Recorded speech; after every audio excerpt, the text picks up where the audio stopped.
Madame, Monsieur, bonsoir, bienvenue dans cette édition. Dans l'actualité toulousaine, ce mardi 20 janvier, gros plan sur les travaux Place Saint-Pierre qui ont repris hier et qui sont loin de faire l'unanimité dans le quartier, vous le verrez. Des enseignants et personnels de l'enseignement étaient en grève aujourd'hui pour dénoncer le manque de moyens pour l'éducation prioritaire. Enfin, le cirque sous toutes ses formes, c'est à découvrir tout au long de l'année à la grainerie à Balma qui fête ses 20 ans en 2015. Toulouse n'a pas fini de faire peau neuve. Les travaux se poursuivent du côté de la place Saint-Pierre. Rénovation des réseaux, aménagement des espaces publics. Des travaux qui ont démarré hier et qui ne font pas que des heureux, ainsi qu'a pu le constater Sophie Voinis. C'est suite à l'emmarchement ou l'aménagement des bords de la Garonne sur Saint-Pierre que logiquement il a été décidé de poursuivre avec des travaux d'aménagement de la place elle-même. Oui, mais voilà, pour certains habitants du quartier ou commerçants, ça commence à faire beaucoup. Ça me fait quoi. Voilà, que ça fait 5 ans qu'elle est comme ça. On était content qu'elle soit dégagée. Ça a duré 5 minutes, ça a duré quoi, une semaine. Hein. Et puis ça repart. Mais je ne sais pas ce qu'ils veulent faire, mais je trouve ça lamentable, quoi. Ça fait déjà 2 ans et demi des travaux de la rue Pargaminière. Ça fait 4 ans qu'on est pratiquement en chantier permanent. 2 ans, ça fait beaucoup. 1 an et demi, c'est déjà pas mal. Dans les pays nordiques, comme j'ai dit tout à l'heure à monsieur, que dans les pays nordiques, on est capable de faire une place en 6 mois, voire 8 mois, mais pas en 1 an et demi, c'est énorme. Aucune compensation financière n'est prévue pour pallier l'éventuelle baisse de chiffre d'affaires des commerçants à qui on a même demandé pour certains de retirer leurs terrasses qui pouvaient gêner les travaux, comme dans ce restaurant. C'est sûr que ça crée un manque de visibilité, moins de passages piétons et voitures, donc c'est sûr que ça fait également chuter la clientèle. De toute manière, il faut bien y passer. Moi, je vois le plus qu'il y a derrière au final. On va avoir une jolie place avec une terrasse pour chaque commerçant. Cette première phase de travaux souterrains doit permettre de rénover les réseaux dits concessionnaires, gaz, eau, électricité. Viendront ensuite à partir de juin 2015 et pendant 1 an, les travaux de réaménagement de la place Saint-Pierre elle-même. Pendant cette phase de travaux, nous allons procéder à une phase de concertation qui concernera justement les usages. Donc nous allons, avec les habitants, les commerçants, réfléchir, faire un peu l'appel à projet, j'ai envie de dire, des idées qui peuvent remonter pour voir justement quelle sera la meilleure occupation pour cette place. La bonne nouvelle, c'est que les platanes de la place, un temps menacées, seront finalement conservées. Pendant toute la durée des travaux, 2 médiateurs sont chargés de répondre aux questions et inquiétudes des riverains. Et pour cela, 2 numéros sont à leur disposition. Dernière information importante, à partir des vacances de février, la circulation sera totalement fermée le long des quais. Les voitures couperont directement à l'endroit actuel des parkings et ce, dans un souci de gain de temps.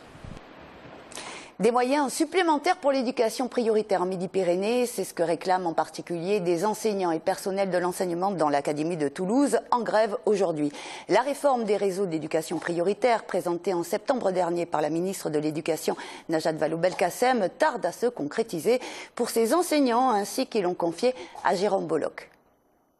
Emmanuel est professeur d'histoire-géographie au collège Toulouse-Lautrec. Alors que cet établissement passe en REP cette année, il constate que la dotation prévue par l'État est en baisse, incompréhensible pour lui. On a perdu 3 surveillants depuis le début de l'année, alors qu'on passe en éducation prioritaire. On perd des moyens, on a plus d'élèves l'année prochaine dans chaque classe en 6e, enfin voilà, hein, et pareil en 3e. Donc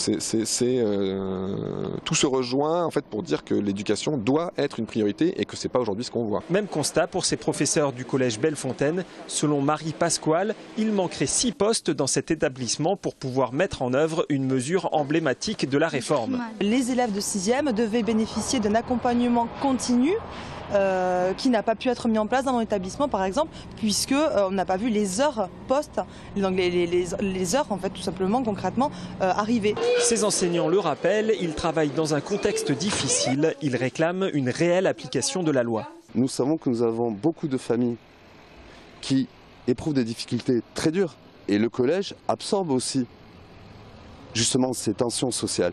À partir de là, faisons en sorte de coller au discours. Nous, ce dont nous avons besoin aujourd'hui, c'est d'une parole tangible et non pas des promesses. Lors de l'Assemblée générale de ce matin, une nouvelle journée d'action a été décidée. Elle aura lieu le 3 février. Et parallèlement à ce mouvement de grève, le rectorat de Toulouse a annoncé aujourd'hui qu'il y aurait 296 postes en plus pour l'Académie de Toulouse à la rentrée 2015. Sur ces quelques 300 postes, 142 emplois nouveaux seront créés dans le premier degré et 138 dans le second degré. La répartition géographique de ces postes sera effectuée en fonction des évolutions démographiques. L'Académie devrait accueillir un peu moins de 246 000 élèves à la rentrée dans le premier degré public, soit une hausse d'1,1%. Après la décision vendredi dernier de Ségolène Royal d'abandonner le projet initial de barrage à Sivens, la tension reste palpable entre les zadistes et les agriculteurs pro-barrage. Les experts nommés par la ministre de l'Écologie proposent 2 autres solutions, mais tout porte à croire qu'elles ne conviennent à aucun des 2 partis. La bataille est loin d'être finie. Le point avec Benjamin Bonte. Quel avenir pour le barrage de Sivens? Le projet initial vient d'être abandonné. Des experts mandatés par le ministère de l'Écologie ont proposé 2 alternatives. La construction d'un réservoir plus modeste en amont du projet initial ou la mise en place de 3 petites retenues d'eau sur des sites proches. 2 propositions finalement rejetées par les militants écologistes qui souhaiteraient des études plus approfondies. Nous considérons qu'il est précipité, prématuré de définir les ouvrages à venir, puisqu'il reste encore à explorer plus précisément à la fois les besoins en eau qui font débat, et puis surtout le potentiel qu'il y aurait avec les réserves qui existent déjà, qui sont sous-utilisées. Et donc nous demandons qu'il soit bien examiné d'abord ce qu'on peut utiliser dans ces réserves existantes avant d'envisager un nouvel ouvrage.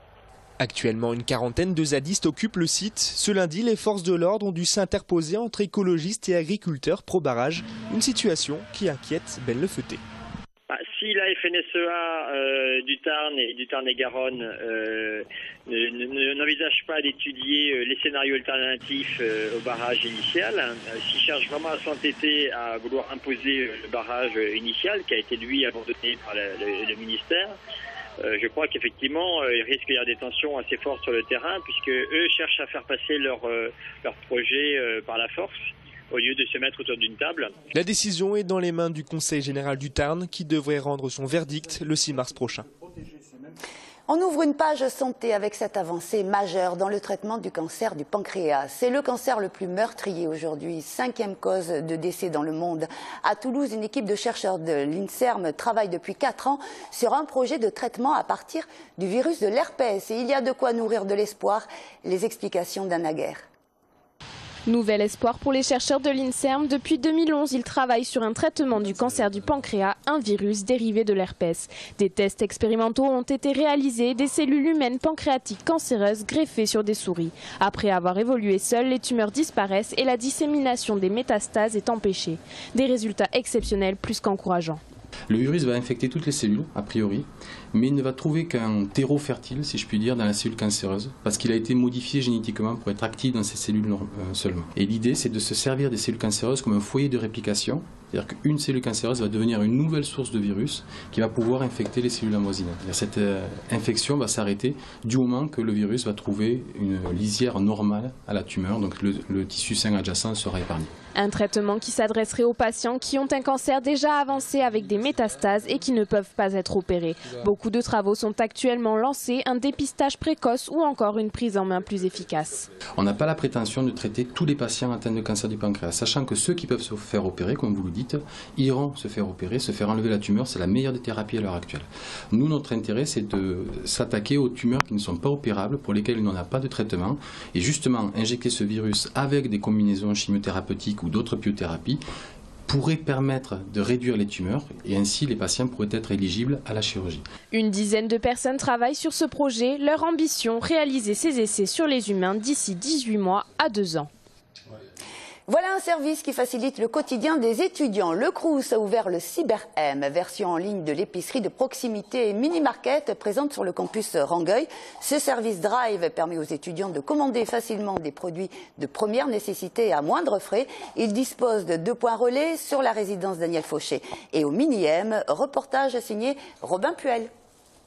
Fort de son succès avec plus de 47 000 passages en caisse depuis son ouverture, l'épicerie étudiante du Crous continue son évolution.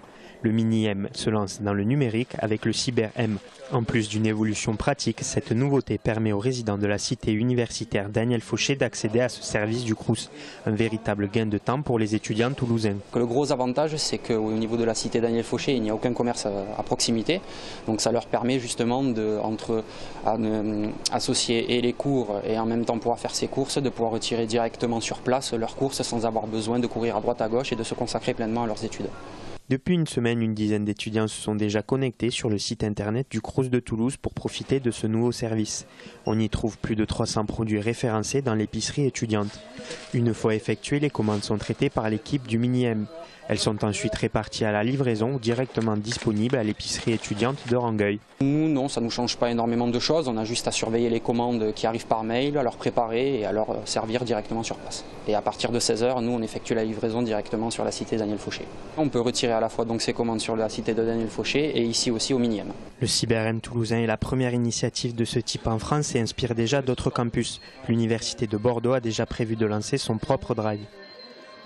20 ans déjà que la grainerie est installée à Balma. Cette année encore, la fabrique des arts du cirque et de l'itinérance met l'accent sur la diversité des contenus et s'ouvrira davantage au jeune public. Anna Guerre, Robin Puel. C'est autour d'une table que la grainerie a présenté ses spectacles pour l'année 2015. Cette fabrique des arts du cirque adopte le même style depuis 20 ans, le nouveau cirque, différent de l'image que l'on peut avoir du cirque classique. Il y a encore dans l'imaginaire ce cirque traditionnel qui a toute sa place, qui a tout son droit de cité, mais ce n'est pas la même chose que nous aidons à être créé ici, ce n'est pas la même chose que nous défendons. C'est ce qu'on appelle le cirque de création, un cirque qui est allé se mêler d'écriture chorégraphique, d'écriture théâtrale, d'art plastique, de nouvelles technologies. C'est ça le nouveau cirque en fait, c'est toute cette démarche très contemporaine d'écriture. Nouvelle année, nouveau projet avec l'événement Génération Grainerie qui débutera en avril. Une programmation de spectacles et de conférences pour rendre hommage à l'histoire de ce lieu, temple du nouveau cirque. À l'affiche notamment la compagnie 220 vols avec son nouveau spectacle sur le mouvement queer, un cabaret rock mélangeant burlesque et pole dance interdit aux moins de 12 ans. Le nouveau cirque vise en priorité les adultes, même si des productions jeunes publics font leur apparition. Le nouveau cirque s'est intéressé au jeune public de façon assez récente, donc il se développe en ce moment tout un pan de la création destiné au jeune public, mais l'écriture du nouveau cirque s'est beaucoup faite en direction du public adulte. Malgré les difficultés financières du milieu, grâce à la grainerie, Circa à Auch et l'école des arts du cirque du Lido, Toulouse et sa métropole conservent sa place de capitale mondiale des arts du cirque. Bientôt les vacances d'hiver et une animation qui devrait à nouveau réjouir les Toulousains, le retour de la patinoire place du Capitole du 7 au 23 février.